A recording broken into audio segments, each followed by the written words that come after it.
Sounds good. So I'll just kind of let you know when to change it, and we'll go from there. Okay.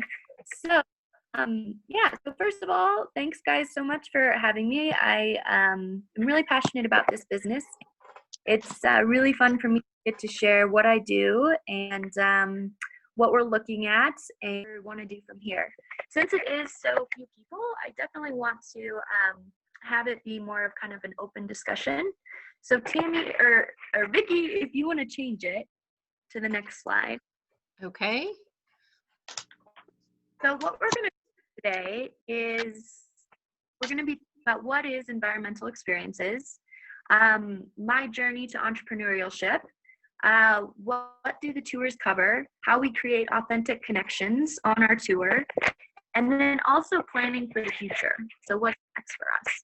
And then, like I said, there's only a couple of us on here, so I would love to do, I have about every, at the end of each of these topics, I have a time where it's like, let's talk. If you have any questions, any discussion points, we'll go over those. Does that make sense to you guys? Yes. Tammy, can I ask if you would mute while you're shuffling papers? Thank you. All right, we can go ahead and go to the next one. And can you guys, I turned it sideways. Can you guys still see me? Yes. Okay, cool. Perfectly. Thank you. Yeah. So the first thing I want to talk about, so what is environmental experiences? So we have 3 different tours. I started, and now it's we have a business partner, but I started 2 summers ago, and I started doing tours at Garden of the Gods. I'm going to go more into that later about how I got there. But I started doing tours at Garden of the Gods that focused on the geology and history of the park, the plants, and then the animals as well.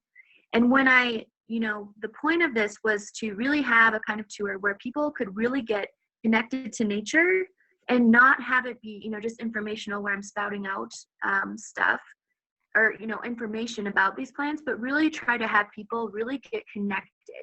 A lot of the people that I have that come on the tours are from, they're tourists. And so, having them be able to come on the tour and really know, when they're walking around, what kind of plants they're seeing, what kind of environment they're in, it really gives people an awesome opportunity to not only, when you're traveling, you want to see these new places, but it's also a way for them to feel like they can kind of feel like they're welcome and at home. And so I started with the Garden of the Gods Walkabout tour. And then do you want to switch the slide? Whoops, went too far, didn't I? Yeah, just one back. There we go. One more back, or am I going forward? That's good. So the next one I ended up doing, so it was funny. I started with environmental tours, and then I was walking around Manitou Springs, and anybody who's been there knows how special Manitou Springs is. And I absolutely fell in love with the people, the amazing history that's there, and the springs. And so I'll talk more about what we do on that tour. But I started doing that as well with the same intention that, when you're having these kind of tours, it's not just about relaying information, it's really having people get connected to that. And so that first picture on the bottom left, it's actually, how many of you guys have been to Manitou Springs? Yes. Yeah. Okay. Do you know the famous artist Rocky who passed away recently? Yes. Yes.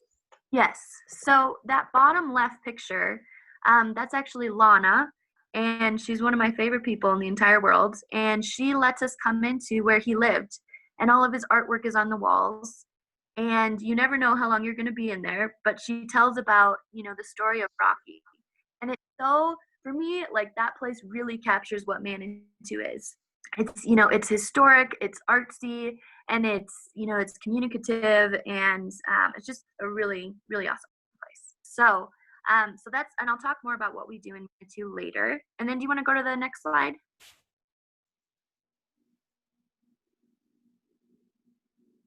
And then the final tour that I do is the Palmer Lake Butterfly Tour. And so we take the Palmer up to the reservoirs, and we actually, I partnered up with a specialist in butterflies, and we capture butterflies. We don't kill them, we just capture them so that you can get a really good look at them. And there's tons up there. And he is really specialized with butterflies, and so he talks about all of the different mating behaviors, their colorations, the difference between male and female, where you're going to find them. And then I actually talk about the plants. And so it was a really fun collaboration that we got to do, because he specialized in one thing, I specialized in another, and we could really connect the two. And so, yeah, so those are the 3 tours that we do. Do you want to go to the next slide?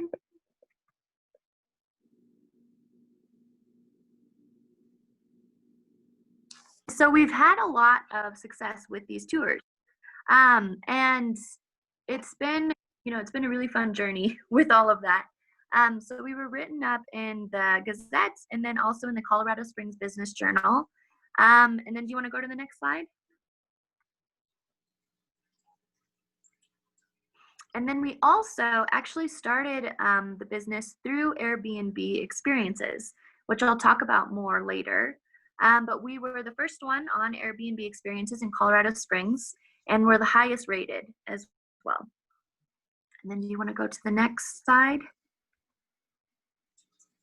And then the thing that I'm absolutely most proud of is that we have 169 reviews, and all of them are 5 stars. And so to me, that's what all of this is about. It's really making sure that people feel like they got value out of what we're giving them, and they, and even more of like, not just value, like we said what we were going, we provided what we said, but also that we went above and beyond. And so I'm going to talk more about, how we really work hard to make sure that that does happen for people. Do you want to go to the next slide? Okay, so I want to know, do you guys have any questions about with environmental experiences, or? When you do the Palmer Lake, are you on the Santa Fe Trail, or where are you? When I do, which one? Palmer Lake. Palmer Lake, so it's the Palmer Lake Reservoir Trail. It's the one that it's like you go up to the first reservoir, it's really steep, and then you go up to the second one, and there's that open meadow. I haven't been there. Is it a significant elevation gain? I would say, yeah. So when we did it, we had families that came and a couple older people, and we did have some people turn around. It was also very hot. It's a pretty significant elevation change, but it's doable, and we also do it very slow so that we don't want people to have a miserable time. And Steve, who is the person he's like this huge linebacker of a guy, and he loves butterflies, and he's running around catching them. And so that usually leaves a lot of time to just stand and not be exerting yourself. Well, that tour only goes certain times of the year, correct? Yep. So the time that we're doing it is going to be coming up in June and then in late July. Yep. And that's because of the season that the butterflies are going to be there. Yeah. Okay, so it's not an everyday thing. It's when it's seasonal. Right. Okay. Yep. Whereas the other ones are more of an everyday thing. Yeah.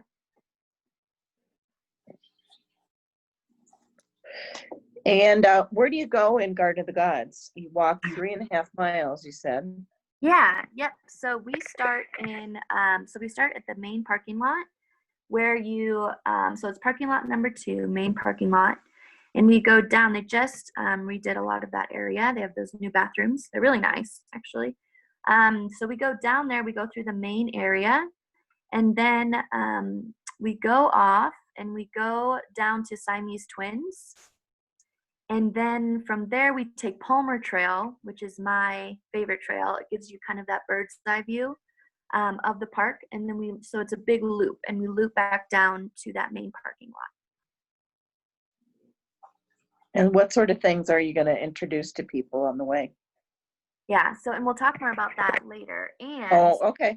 All right. I kind of want to tell you anyway. So That's all we right. go geology, the history of the park, and then we also talk about wildlife and plants.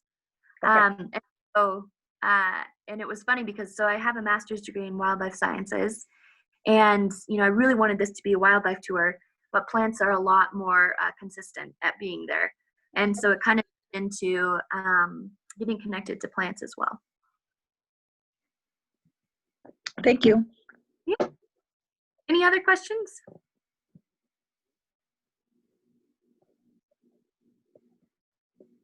Nope.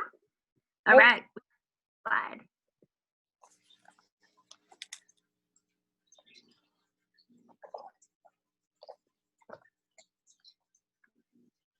Vicky, are you there?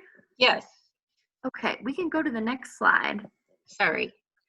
Perfect. Okay, so this next part, I'm going to kind of talk about how my journey to becoming an entrepreneur. It definitely was never something I had pictured, but it kind of encompassed a lot of the parts of my life that mattered to me. So I'm going to kind of go through that. So you're going to see some little Elise pictures. So do you want to go to the next slide? Great. And then, do you want to go one more? There we go. Thank you. So I grew up on an organic farm. My grandpa was kind of organic before it was cool, and grew up around farm animals out in the country in South Dakota. I grew up very rural, and my family, so is pictured there. I'm the oldest of 3 kids, and we lived 7 miles outside of a town of 200 people. So we were very rural. And as you know, that can get kind of lonely sometimes. Do you want to go to the next slide? Oh, Oh, it is lonely. It is what? It is lonely. Yeah, so this is the road that I grew up on. As you can see, it's a lot of cornfields. It's a gravel road.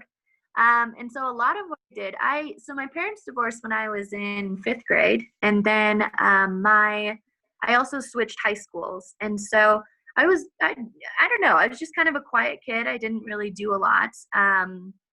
And where I really found peace was with my dog Frisco, my best friend. And we would just go on walks. We'd go walk down that gravel road. And we had 10 acres, and there was a grove of trees, and we would just go exploring. And it was somewhere that I always felt really peaceful, and I felt kind of, I guess, safe is a word. And it was also, and I also really loved animals. And so when I went to college, I decided that I wanted to be a veterinarian. Do you want to switch the slides?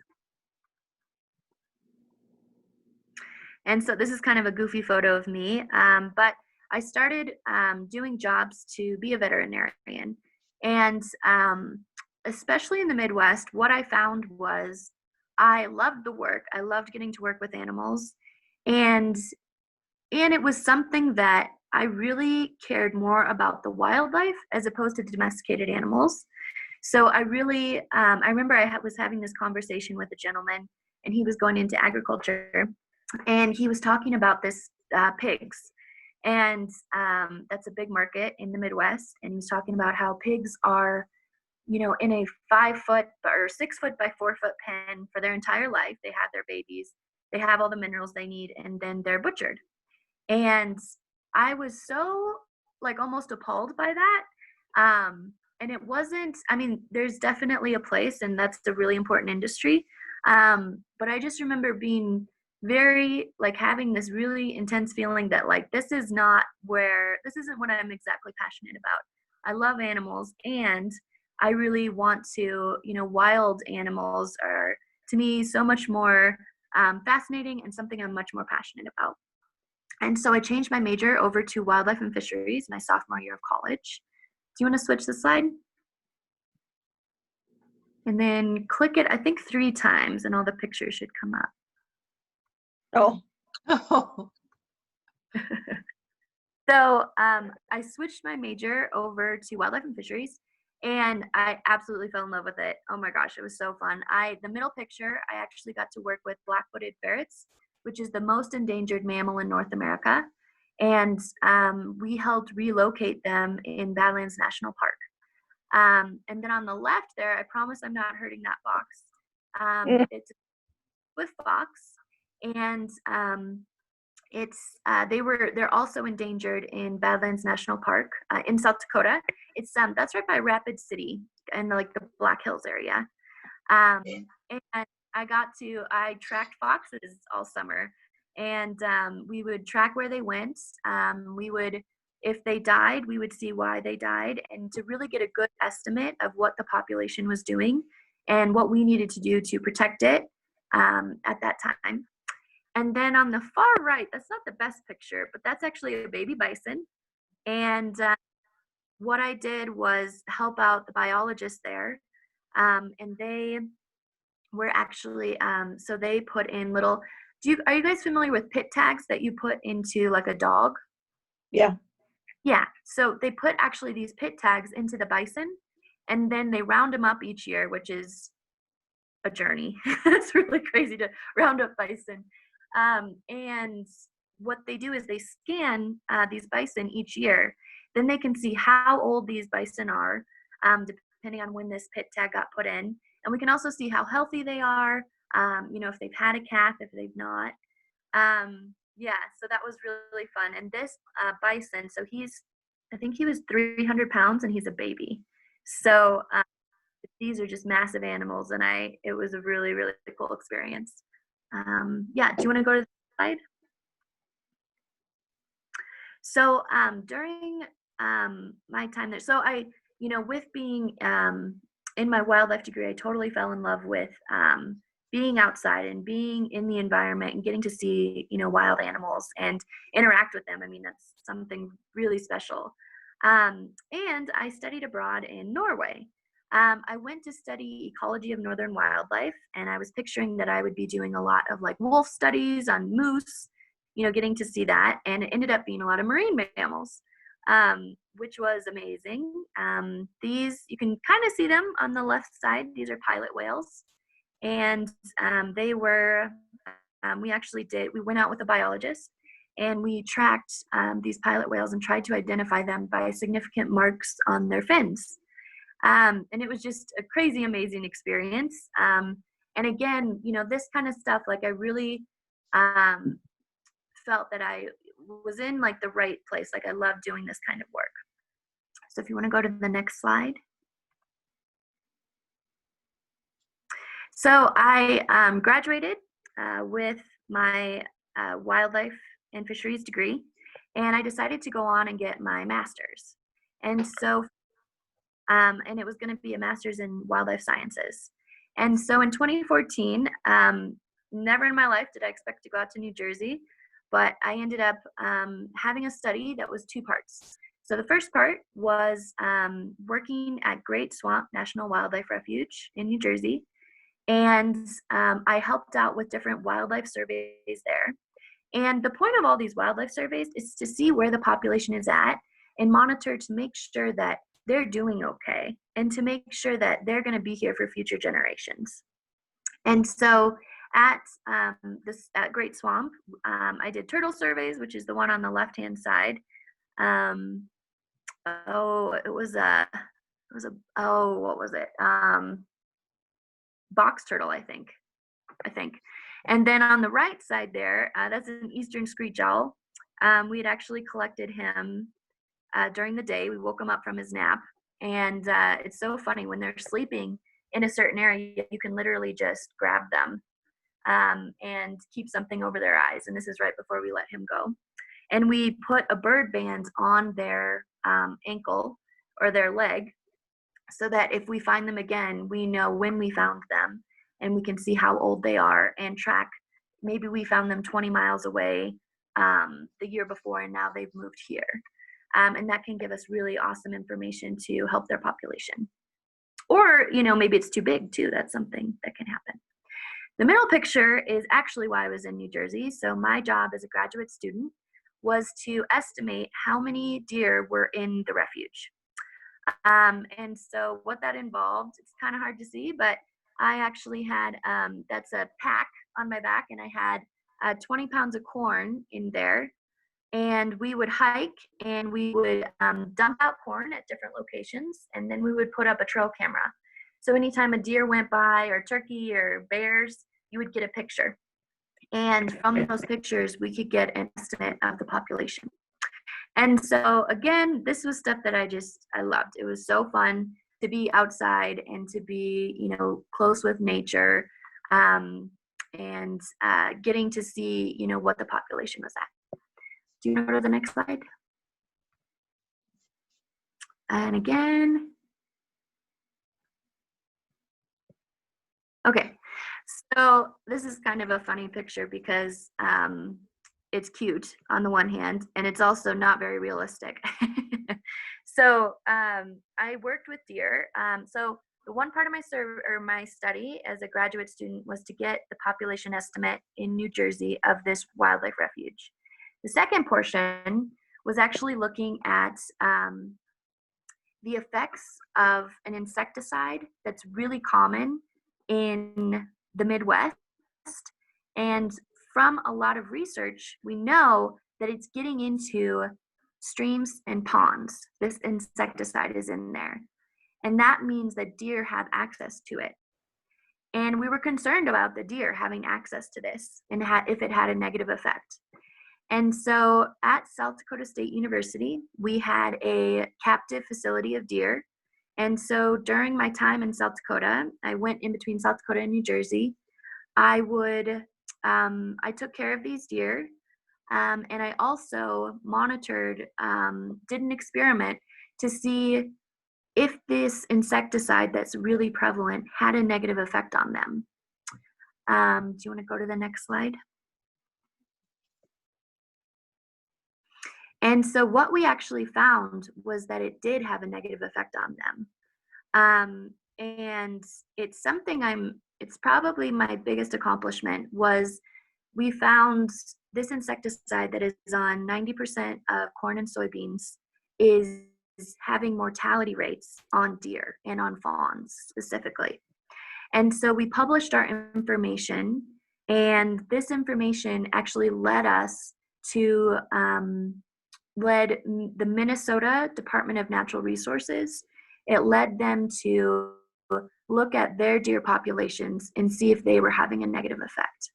And so from all of this, that's kind of maybe a little bit more in depth, but from all of this, I really got that I loved being outside. I loved being in nature.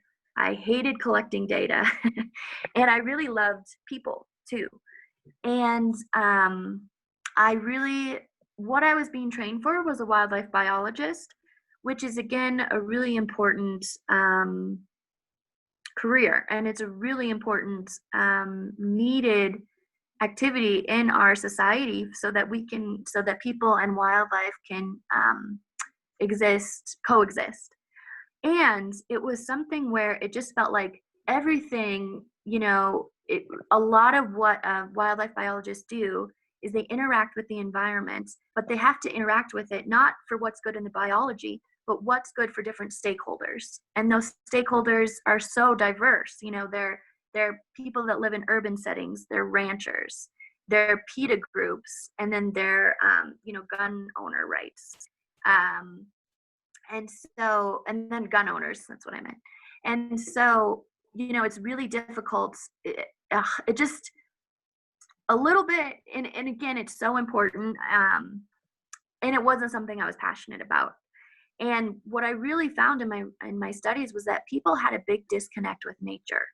They didn't, when I was younger, I really felt like when I was in nature, it was something that was always different, but it was always the same. The seasons were always changing. The sun always came up in the morning. It was something that was really grounding. And so I really found that was what I really cared about and what I was passionate about with the outdoors. And so, do you want to go to the next slide? So I defended my thesis and then eventually published.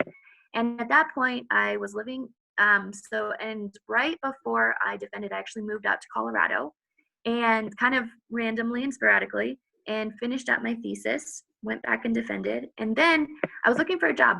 And I knew I didn't really want to be a wildlife biologist, but I knew I wanted to do something in nature. And so, how many of you guys have heard of Airbnb?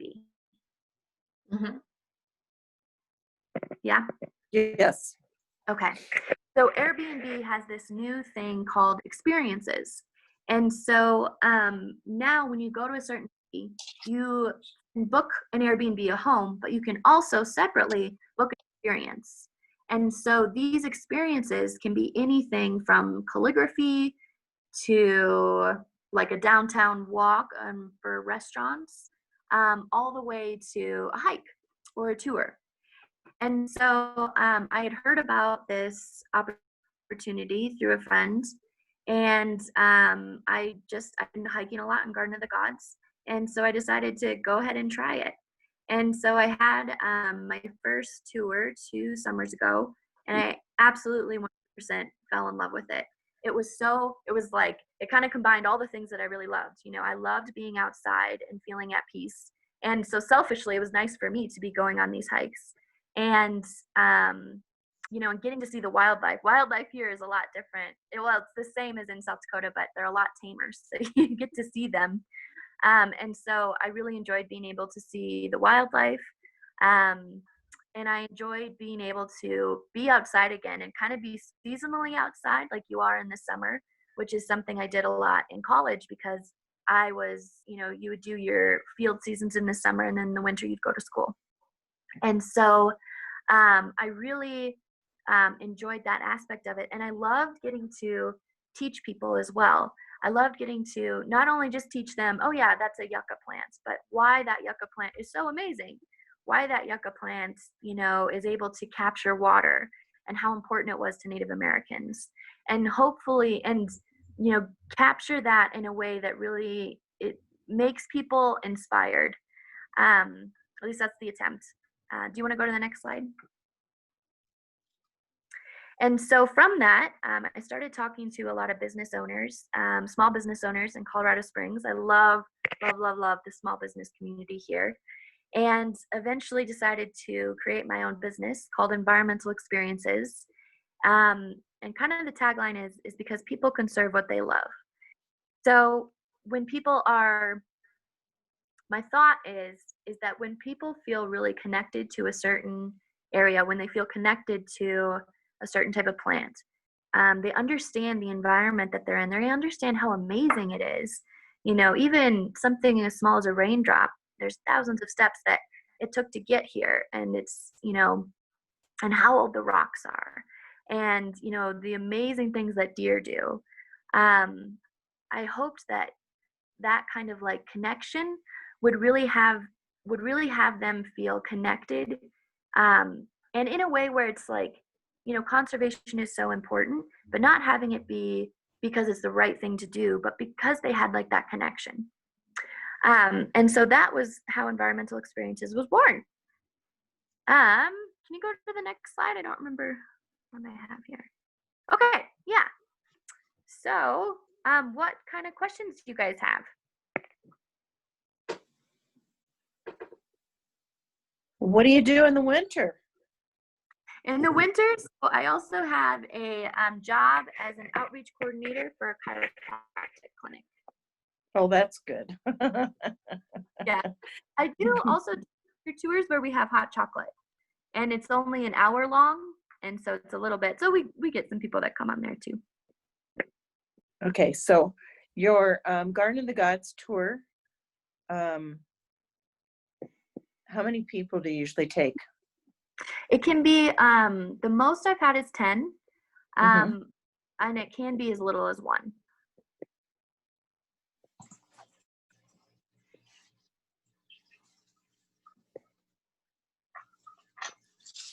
And you start in the parking lot on the north end. Yeah. Yep. And it's a 3.5 mile hike. And how long does it take? It depends, but it's in between 3 and 4 hours.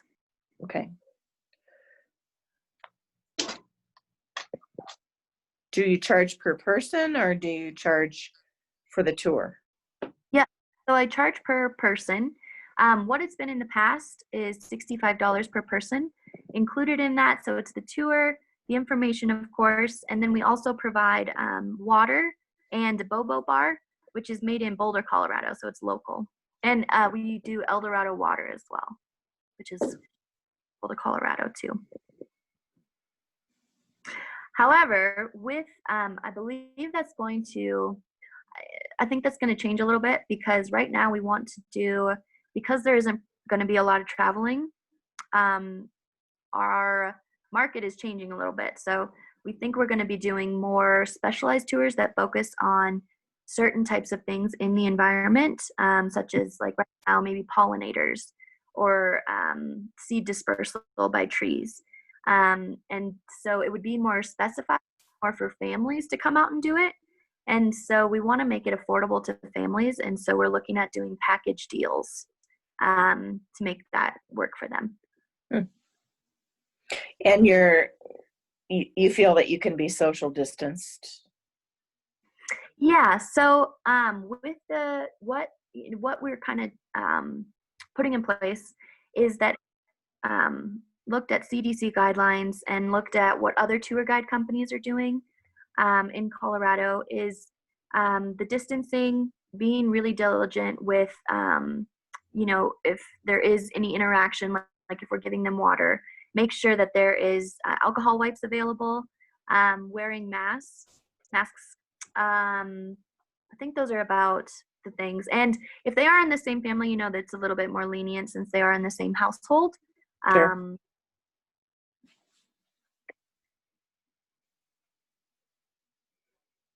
So you have the 3 main tours, and then you might be branching out and doing some smaller things. Is that what you're thinking? Yeah, so right now I have those 3 tours. And then eventually what I would really like to do is I just took on another business partner. And so we really want to kind of, and I'll talk about this a little bit later, but I want to be able to do this in a lot of different places in Colorado and then eventually nationwide and then worldwide, where we would be able to kind of plug someone into a system, really, mold them in a way that that it's our brand. And then from there, they can, do the tours in the area that they're familiar with. And I think what's really cool about that too is that, I know about this area and I'm passionate about this area.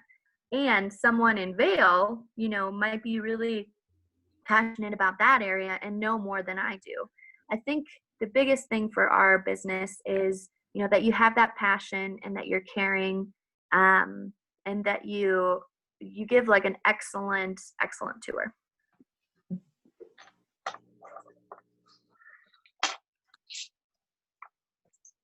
Are you familiar with the Indian prayer trees, the Ute Indian prayer trees? Yes. Yeah. 1C junipers. Are you talking about the ones that have that they pull down the They're branches? modified. Yeah. They're modified. Yes.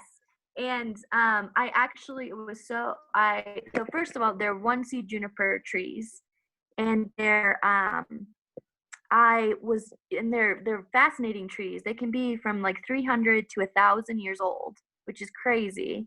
And they look like they're dead, I'm sure you've seen them. And I've been pointing out this tree for a long time, and because it was just a cool tree. And then I realized it had a bent arm and that it had, been pulled down. So there's a whole book on the Ute Indian prayer trees, and there are a lot of them in the Pikes Peak region. You might do something with that. Yeah, I think I forget his name, but I've heard of him quite a bit, and I've heard about that book. And I think he did maybe even like a TED Talk about it. Perhaps. Yeah, and it was, and I need to read the book. I did, some research so I could include it in my tours, but those are really, really, really cool. Yeah, Fox Run Park has a lot of them. Yes, and actually one of my friends, he does a tour there that's specifically on that. Oh, yeah? Yeah. Okay. Mm-hmm. It's Hike for Life, and his name is Bruce.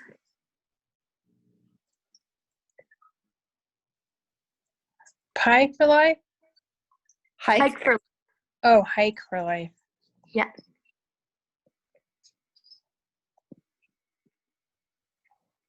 Is that also through this Airbnb experience, or is it just, I could just Google hike for life and Bruce and find it? Yeah, he should have it. I haven't looked at his webpage, so I don't know if it's on there.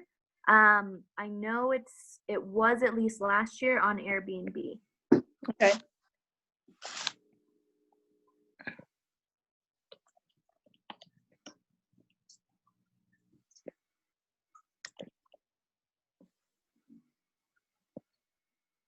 Any other questions for me? So the Palmer Park tour, or Palmer Park tour, or Palmer Lake tour, butterfly tour is about when? It's gonna be, well, we had one for June 13th.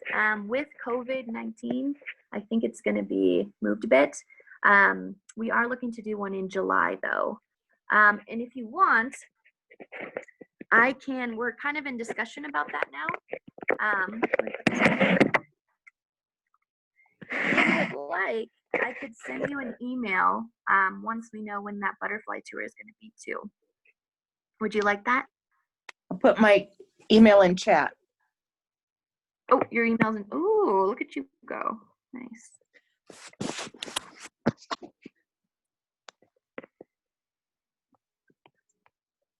Cool. You're going to put it in there? Is that what you said? Yes. Cool. Great. Yeah. Thank you. Yeah, you're welcome. Thank you.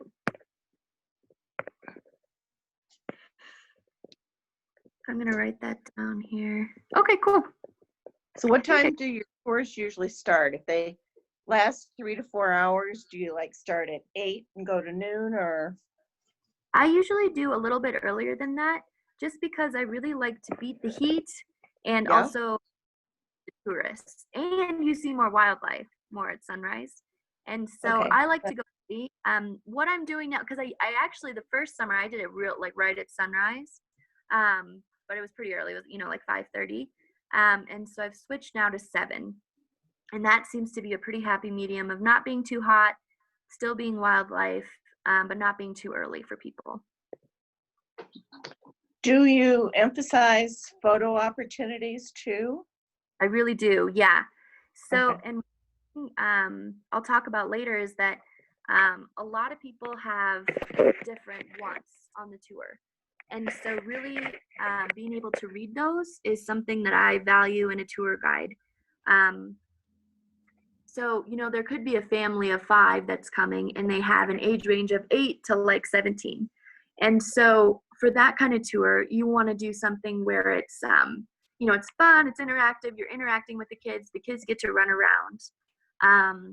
But then you also want to be able to handle, an older couple that wants to do bird watching the entire time. And so kind of what I do is, and I have my business partner do, is every time before a tour, we have like the general thing that, we can kind of cover, and we have a lot of information, and we ask, what do you want to get out of this tour?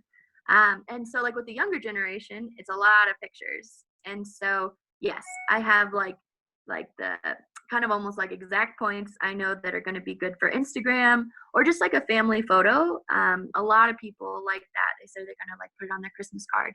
And making that, a priority. Yeah.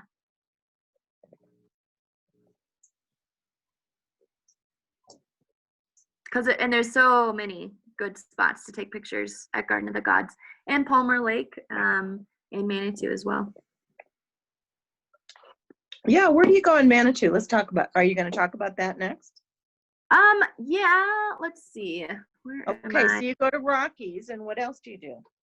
Yeah, so and you know what? I actually will cover that in this next. Yeah, that'll be good. That's fine. Thank you. Yeah, you're welcome. Any other questions?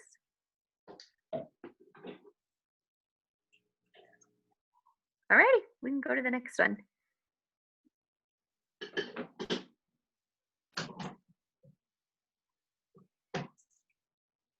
Are you ready, Vicki?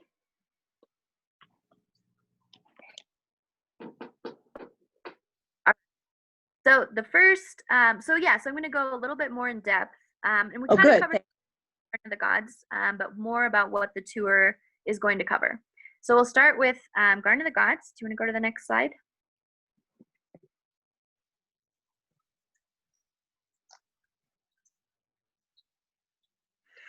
So the first thing that we cover is wildlife. And like I said, we really like to go early in the morning, especially for deer. You're just going to see a lot more. For people that live in Colorado Springs, it's not that exciting to see a mule deer, but for a lot of people, it's something that's really, special. We actually, kind of a crazy story, someone was opening up a Snickers bar on the trail, and a deer came sprinting out of the brush and came right up to us. So we didn't feed it. No. Something that's kind of different here that people enjoy seeing. And then we talk about a lot of different kinds of birds. And so there is a spotted towhee. We also have the white-throated swifts, magpies, of course, scrub jays, and red-tailed hawk, as well as prairie falcons. There's actually a nest that we get to see of magpies, and their decoy nest. And then also with the prairie falcon, on that first huge rock, the Kissing Camels rock, that when you come into the parking lot, you're able to see where their nest is at.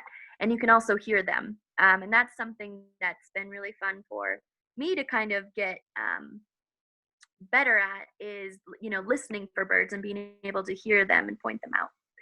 We also see bunnies, which that's kind of the common things that we see are those three right there, and especially those birds. I just don't have a lot of photos of those. I think the craziest thing we've seen was there was a red-tailed hawk, and it had actually in its talons it had a snake, so that was pretty cool. There's also prairie lizards. And there are, of course, rattlesnakes. Over the 2 years that I've done these, I've never seen one, but they are there, and we're always careful about that. Do you want to go to the next slide?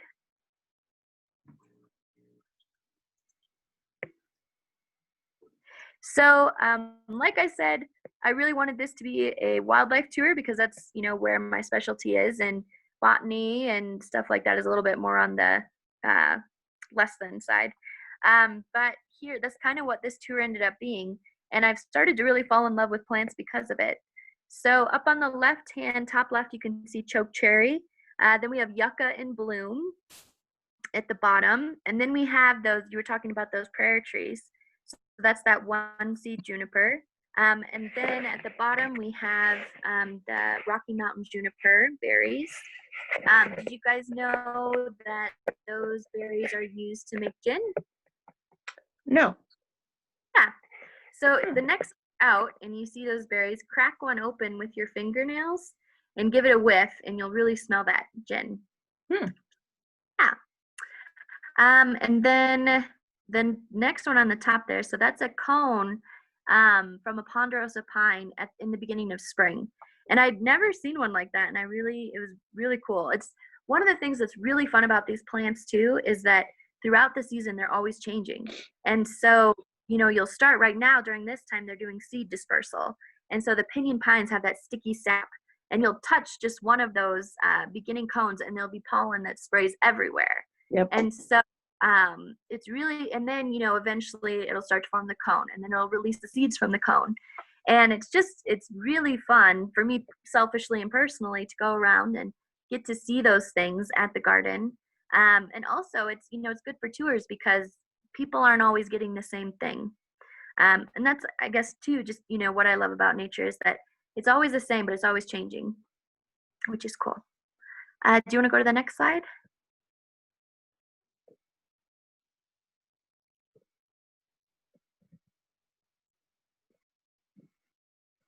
So another thing that we talk about is geology. And so we cover, how old those rocks are, which is amazing. We talk about how they were formed, how they were uplifted once the Rocky Mountains were uplifted. We talk about how old that red rock, that sandstone is there, and how it was from ancient sand dunes. And I really love talking about that because I feel like people, when you can touch the sand that's from those old sand dunes, I don't know, I feel like it kind of gets people thinking, which is plus, and also you talked about photos, this kind of rock, I mean, people just love it. And it gives really amazing photo opportunities as well. Do you want to go to the next slide?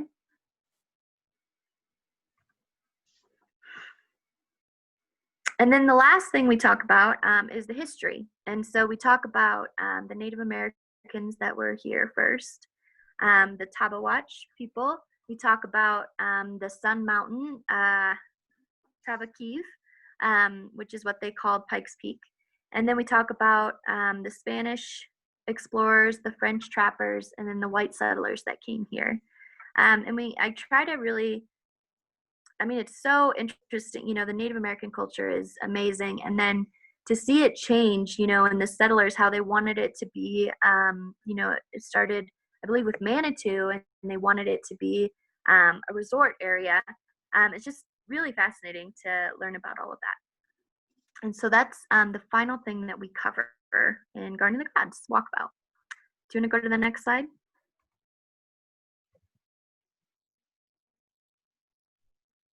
Sorry. There we go. Okay. Yep, so then the next one I'm going to talk about, so the historic Manitou Springs tour. You can go ahead. So what we cover in the tour, and I'll talk about, you had asked about where we go. So we start at Twin Springs, right across from Memorial Park, and then we walk down by Fountain Creek.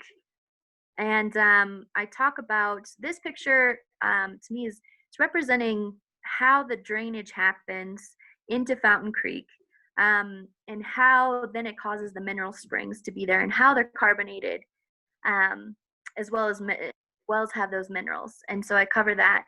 And so then we walk up Main Street, and we go into Barefoot Jewelry, which is an amazing rock shop if you guys haven't been there. So awesome. Then we go into Rockies. Then we go into and have Lana talk about Rocky. She's starting a nonprofit in his memory. And I know recently she was hurting with COVID-19, and she was just hanging out in her house. So I don't know how that'll be coming up. And then we go into the Artist Co-op, which is really a great segue because it's kind of like rock beds, you know, what Manitou is, and then getting to see how it's influenced other artists in the area is really neat. And so we go into there, then we go into Anna's Apothecary, and they can, you know, look around, get some samples. And then we were going to the fudge shop that was attacked, but it actually got moved, and so we're kind of adjusted to over there. We also hit the springs on the way, and then we go down Ruxton Road, and we talk about the trolley that was there, talk about the Cliff House. We actually go into the Cliff House as well, and talk about the history there, how they used to take burros up to the top of Pikes Peak, and the trolleys that were there. And then we eventually, and we taste all the springs. It's kind of fun because people usually are really excited about it, and then they're not so excited about it after a while. And then we come back down, and we end up at the Manitou Brewing Company, and in there. Yeah, and during the tour, so we cover kind of the geology, the mountains, and the springs. Do you want to go to the next slide? Whoops. Let me go back. Here. Is there one more back, or is that? Let's see. I'm just No? checking that. Yeah, I Okay, see one. cool. So, Valerie. Let me see what she looks like. then do you want to go? Sorry, that was my fault. Do you want to go one? There we go. So, we also talk about, so there's Manitou Brewing Company where we end. We also talk just a lot about history, just because it's fun. What was the instructor? And we talk about the Victorian houses, how many times there was fires here, No, I'm not seeing any of it now. burrows. Did you guys know that Interview. I believe the Manitou Brewing That Company, only means everybody. on the opposite side of where this picture is, there's actually hooks where people used to tie up their burrows. Did you guys know that? So where is that? It's right on, so on the top left picture, there's the Manitou Brewing Company. And on the left side, it used to be a burro stable. And so they have little hooks where they would tie up the burros. That's pretty cool. I know, right? Yeah. All right, you can go to the next one. That's my mouse. There it is.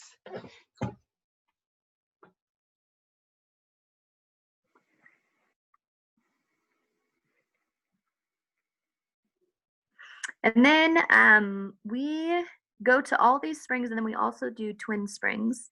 And we talk about the artists that made these structures for the springs. And we also talk about what is, the iron content and different things like that for those. Then you want to go to the next slide?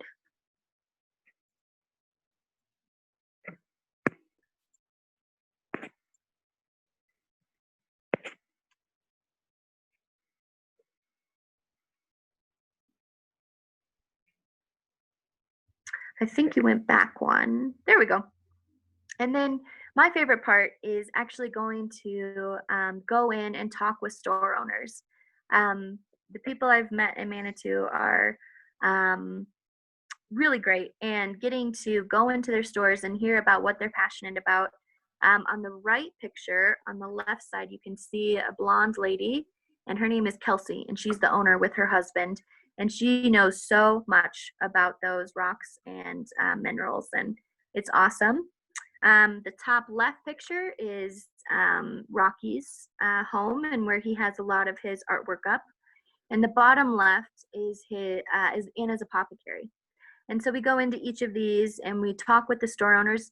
And it's really great because they get to talk about their store to new people, and often they get a sale out of it as well. And so it's a really cool kind of collaboration that we worked out with those people. All right, we can go to the next slide. So I can't see your guys' faces. How are you guys doing? Are you guys doing good? Is this enjoyable? Very interesting. Good. Okay. So the last one, so we're at Palmer Lake Butterfly Tour. So if you want to go to the next one.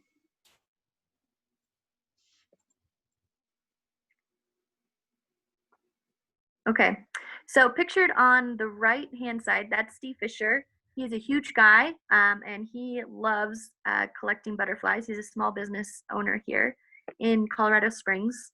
That's him with his son. And through networking, we met, and we decided that we really wanted to, he's so passionate about butterflies. I just love it. And we decided to pair up and do a really cool tour that could be really unique for people. And so on the left-hand side, that's a swallowtail butterfly. Are you guys familiar with butterflies? I'm seeing a lot more this year. Yeah, good. That's awesome. Yeah. So oh my gosh, we did 2 tours. We saw, and he has like a sheet that you can go through and check how many butterflies you see. And we saw 20 different kinds, and he can spot them from like 50 yards away. It's ridiculous. So yeah, so that's been really, really fun. So of course we go over the butterflies, and he knows all about their, again, like their colorations, the difference between males and females, their mating behaviors, where they're gonna be during certain times of day, and all that stuff. It's really fascinating. Do you wanna go to the next slide?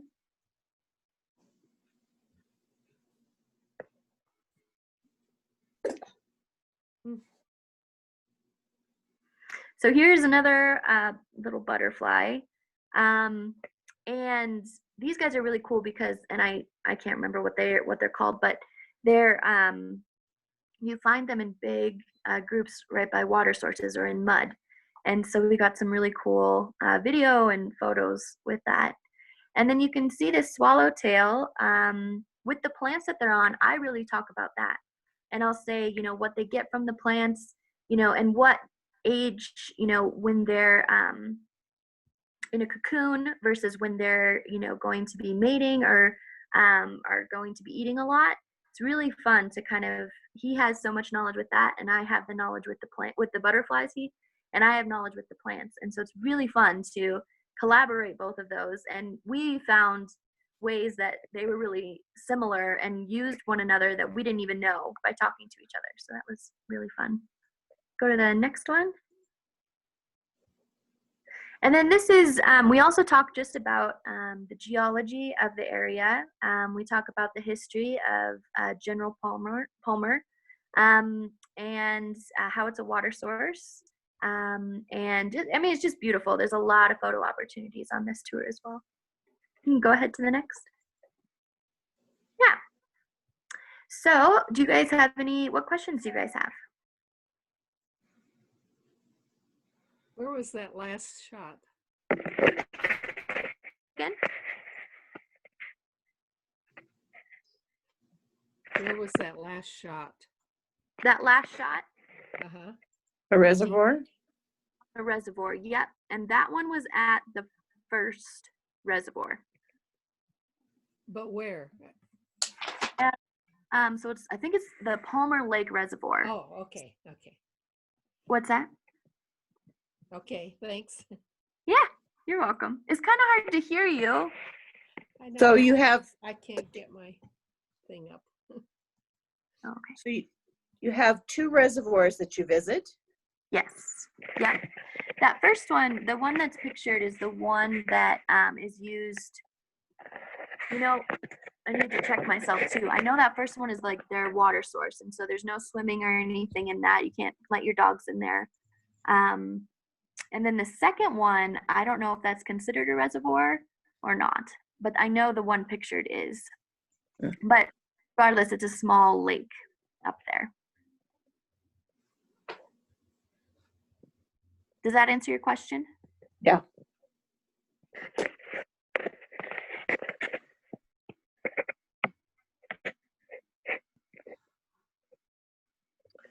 Oh, go ahead. I could see benefits from going into stores and learning about their products, but does that turn anybody off? As a tourist, as a world traveler, Yeah. sometimes when our tours include shopping experiences, I get turned off. Is it like, can you give me an example of one? Oh, like a pearl factory or jade factory or something. Yeah. I get you. I did, I was in Ireland, and we went to the Guinness factory or whatever it was. Brewery. Brewery, yes. Yeah. Yes. And it was really cool, but I like being outside a lot more for sure. Right. Yeah, for sure. Do you go to the Miramont Castle or to the Briarhurst or I know you go to the house. What's that? You go to the Cliff House. That's important. Walk through the Cliff House. I haven't talked with the Briarhurst Manor. We do. Was that the one you said? Briarhurst and Miramont Castle. Mount Castle, that's the one I'm thinking of. Yeah, I know we kind of always go to the end and we look at it right by where the Twin Spring is. Mm-hmm. But I haven't included that in the tour. Only reason being, I believe there's a fee to get in, and so I think it would just take some conversations with people to see if we could make that work, and if I'm doing a tour, how that would be for them. So yeah, but I think that'd be a great idea. Well, I think it's got a good history. And I think, perhaps I'm wrong, but I think that's Manitou's historical museum, kind of like the Pioneer Museum. Yeah. So it probably has a lot of stuff. They do have, so we do go into, and this is, I forgot to say it, at the beginning of the tour, what's it called? The 405 or the 505? It's the historical, it's like a visitor center, and it has a bunch of historical facts about Manitou.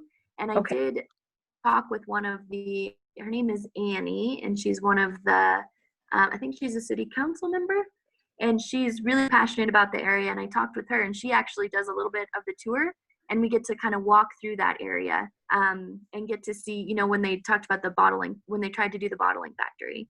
And there's actually a whole thing on one of the artists, I believe, that lives in Manitou, took photos when JFK was shot. And so there's like this whole part of the museum that's dedicated to that, which is really interesting. Plus the artist Floyd Tunson has his mural. There's a mural of him. Yes. I point that out when we're right down by Fountain Creek. I point out that that's really cool. But And I think, his studios are up above downtown. yeah, and he has all those plants in the window. Mhm. Yeah, I got someone pointed that out to me. Yeah, which is really cool, and he's, I think, internationally known. If Yes. I'm right. Yeah.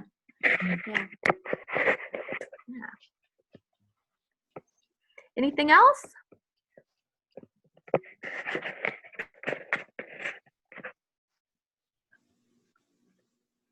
All right, we can keep going then. So something, you can hit the next one too, because it's an animation. Yay. So what I kind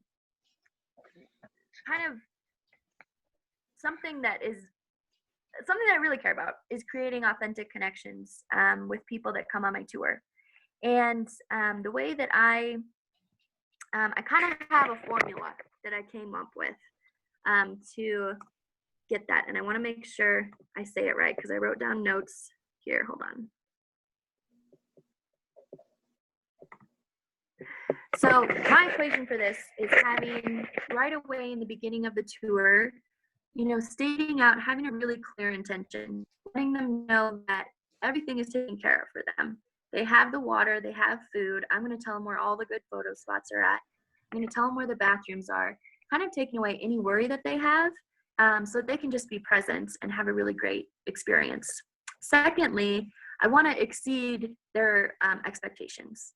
And so with that, I want to be able to, in my, when you sign up, you understand what you're going to get, but I want to even exceed, what that says there so that people feel like they had an amazing experience.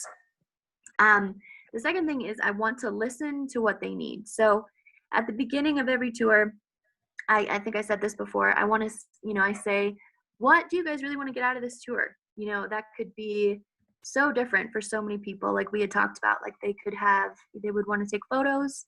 A lot of younger people want that good Instagram shot. And so I know where those spots are. Some people just want to know about geology. They're really into geology. And so I focused it on that.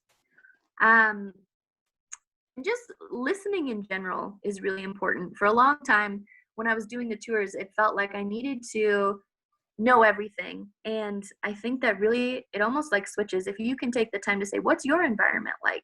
What's a really good experience you've had in the environment? Getting to listen is something so important. And then the final thing is just care about them. They're guests here, and when they get to come on my tour, I get to take care of them, and I get to make sure that their needs are met and provide them with what they're looking for. And just be empathetic, you never know what someone's going through. So this is kind of, this is actually my friends. It's my boyfriend there, and then my really good friend Maria. And we got to do a fun photo shoot. And, at the beginning of a tour, creating those authentic connections with people, genuine, is so important. We can go to the next slide.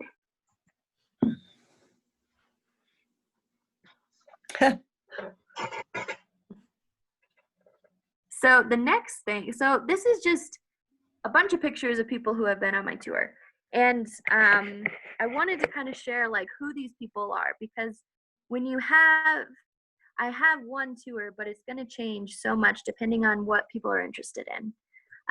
So we've had people from about 7 different countries come on the tour. We also, so I'll start on the top left-hand corner. I forget where these ladies were from, but I actually learned a lot. They were from somewhere in Mexico. And I actually learned a lot about Spanish words, about different types of plants, which was really fascinating. And the mom spoke broken English. And so it was, that was a different kind of tour.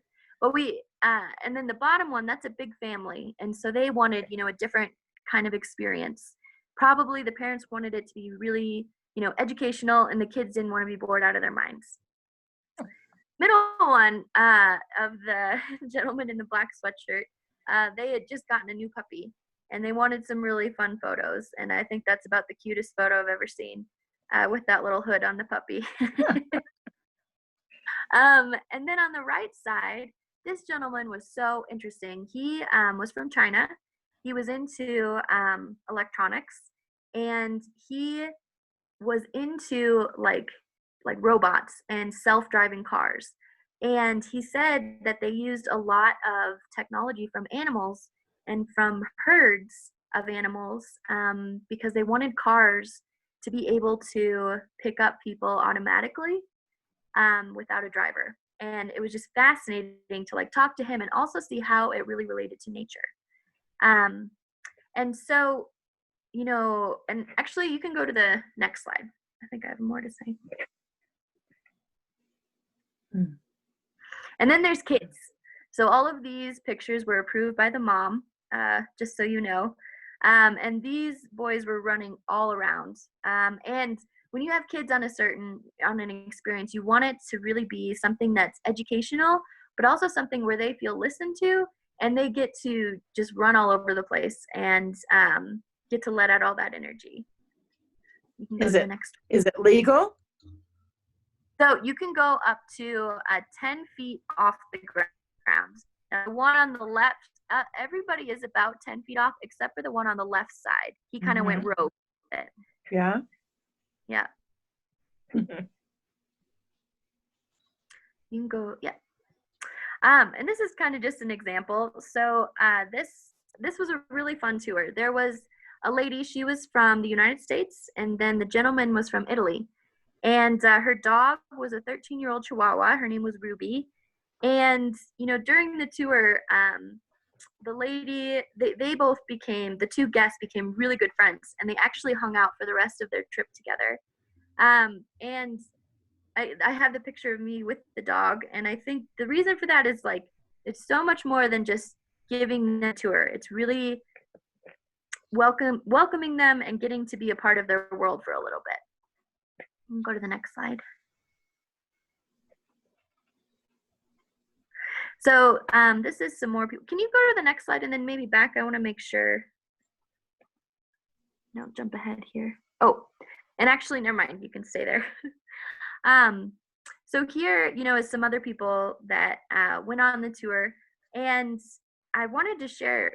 I've had some really amazing experiences where there's something about being outside, and there's something about getting to be with people that you really realize, people have some crazy things that they're dealing with.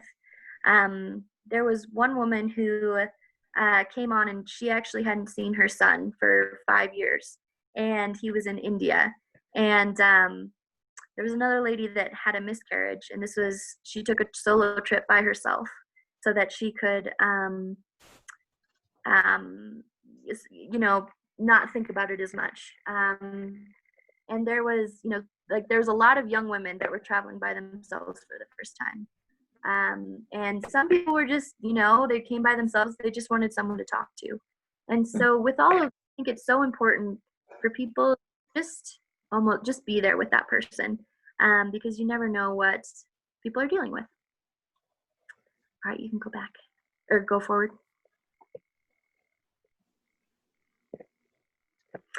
The next thing that I want to talk about is, so with creating that authentic connection and giving back. So something that was really important to me was with being at Garden of the Gods.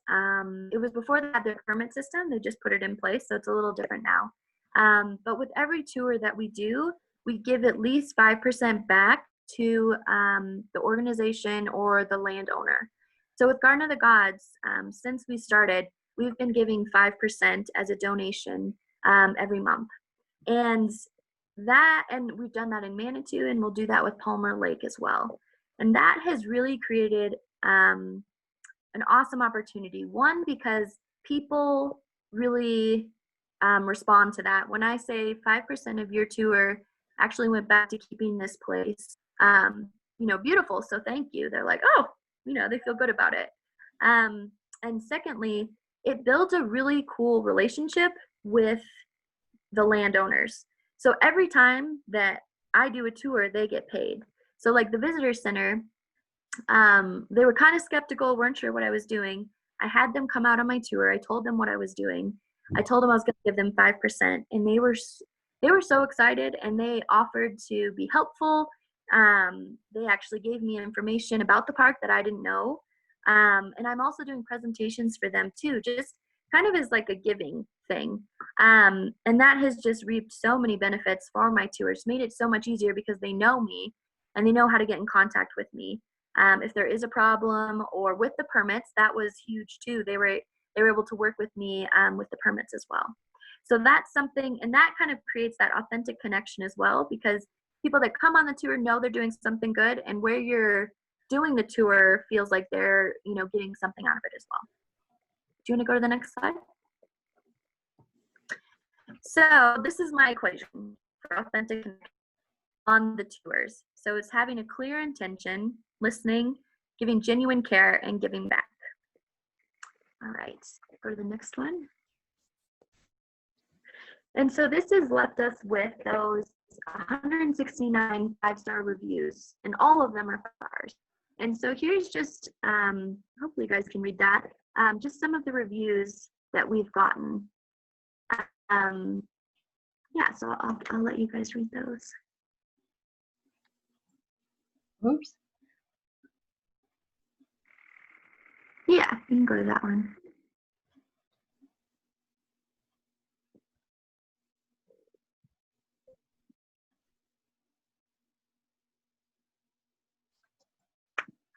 All right, and if you want to go to the next one. And then this is my favorite review I've ever got. It was actually in an email from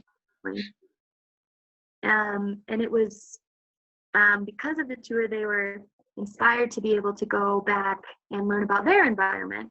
And that's, that's the goal, and being connected. Yeah. So we can go to the next one. Yeah. So what questions do you guys have?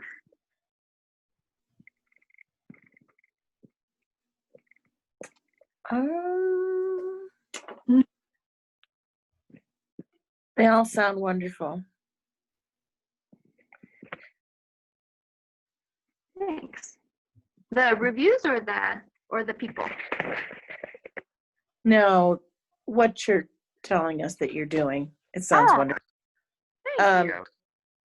Vicki, are we so socially distanced that we couldn't organize Elise for a small tour? So I think we're still at, no more than 10 people. Right. But if we made it, and Governor Polis said yesterday he wants older adults to be outside. Now we've actually moved to the next phase where we should be outside. I mean, that's something we could consider, just keeping it small enough that everybody can keep apart, but being out in the great outdoors sounds like a good idea. That'd be great. I would love to have you guys come out. Yeah. Yeah. How do we contact you?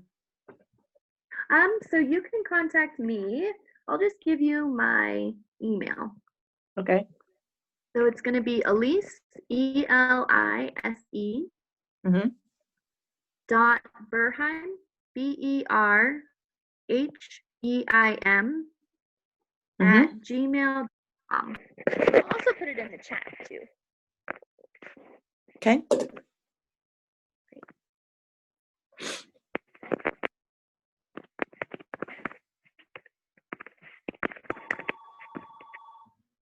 And that's just my personal email. So, Okay.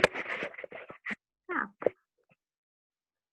So I just had the last bit of the presentation is just going to be about what's next, and then yeah, kind of what we're thinking for the future, and yeah, going from there. So, and then just discussion. So, yeah.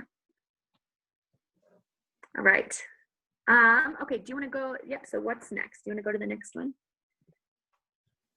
So this is my lovely business partner. Everybody asks if we're dating. We're definitely not. And he is awesome. So he actually has well, he's getting a degree in biology. He's very connected in the business network. Do you guys know Austin Bear by chance? Nope. And he's someone who really shares my philosophy. And he did a couple tours for me last year, which is really hard to like hand over my baby. But he did it, and actually, it's a funny story, but he actually did an amazing job. And we kept that 5-star reviews throughout, which was really great. Actually, he came on my tour because he's a good friend of mine for free. And he actually made me really angry because he knew a lot. And I was like, this is my tour. I'm gonna be so I got over myself and asked if he would work with me. And eventually that led to a business partnership. And he has amazing ideas. And I really like being able, like how much I care about people having a good experience.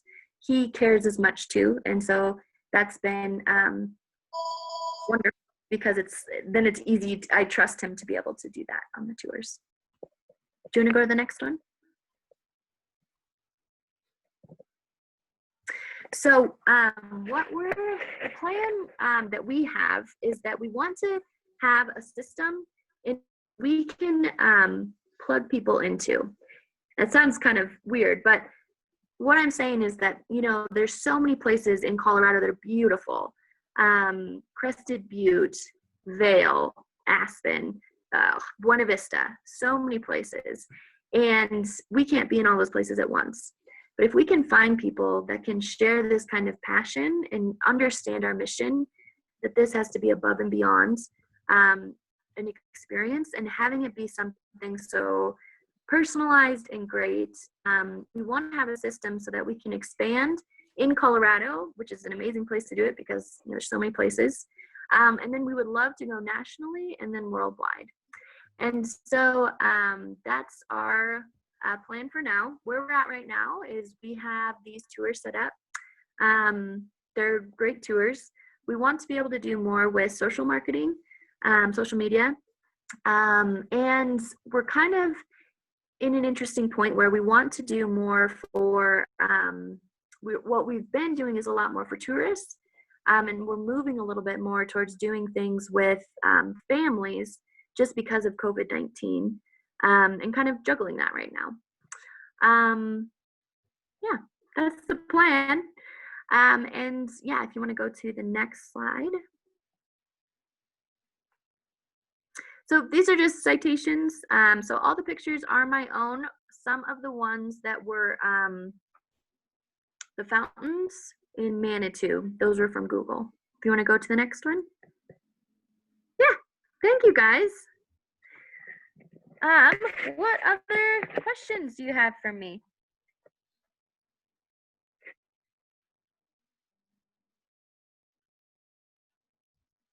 No questions? Well, Elise, I think you did a great job. I mean, I love the pictures. They were great. You know, and maybe we can talk about, you know, setting something up for Pillar now that things are loosening up a little bit more. I like the butterfly one a lot, but Manitou, there's you had pictures of Manitou, and I'm a native that I hadn't seen before. So Really? yeah. Yeah. It's kind of funny because it's, there's just so many aspects of it, there's just so much history there. So I'm going to stop sharing so we can see, well, we can't see everyone, but Did I stop the video? No. I'm not there. yeah, I think we've lost your video. I thought you did that on purpose, Sue. No. How do I do that? At the I lower didn't left, stop. yeah, I does it didn't say stop. stop video or start video at your lower left? Mine says stop, so. So I It think almost it's, hand is over it, or yeah, did you shut your shutter on your iPad? No. Oh, wait a minute. We see something in the corner. Maybe Yeah. it's just not angled right.